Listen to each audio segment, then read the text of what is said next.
ಸಿದ್ಧಾರೂಢರ ಮಧುರ ಚರಿತೆಯ ಹೇಳುವೆ ಕೇಳಿರಿ, ಪಾಪಗಳನ್ನು ಭಸ್ಮ ಮಾಡುವ ಕಥೆಯ ಕೇಳಿರಿ. ಸಿದ್ಧಾರೂಢರ ಮಧುರ ಚರಿತೆಯ ಹೇಳುವೆ ಕೇಳಿರಿ, ಪಾಪಗಳನ್ನು ಭಸ್ಮ ಮಾಡುವ ಕಥೆಯ ಕೇಳಿರಿ.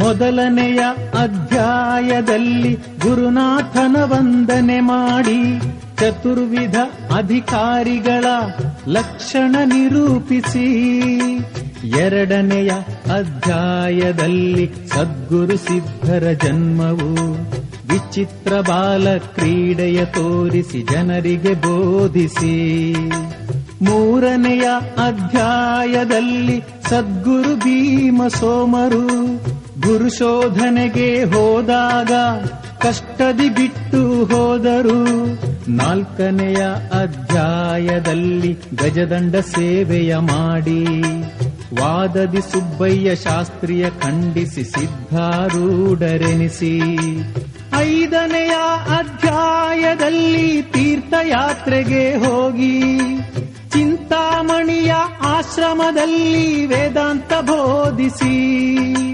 ಕರ್ಮಠ ಬ್ರಾಹ್ಮಣಗೆ ಗುರುಸಿದ್ಧರು ಚಾಂಡಾಲತ್ವ ತೋರಿಸಿ ಉಪಾಸನಾ ಕ್ರಮವನ್ನು ವಿವರಿಸಿ ಹೇಳಿದರು.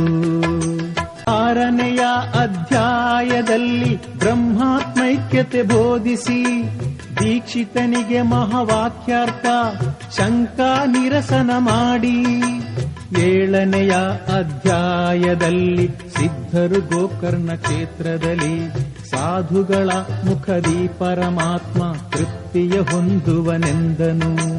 ಎಂಟನೆಯ ಅಧ್ಯಾಯದಲ್ಲಿ ಪಂಚಕ್ರೋಶ ಯಾತ್ರೆ ಮಾಡಿ ನ್ಯಾಯಶಾಸ್ತ್ರಿಗಳ ವಾದ ನಿವಾರಿಸಿ ಸಾವಕಾರನಿಗೆ ಬೋಧಿಸಿ,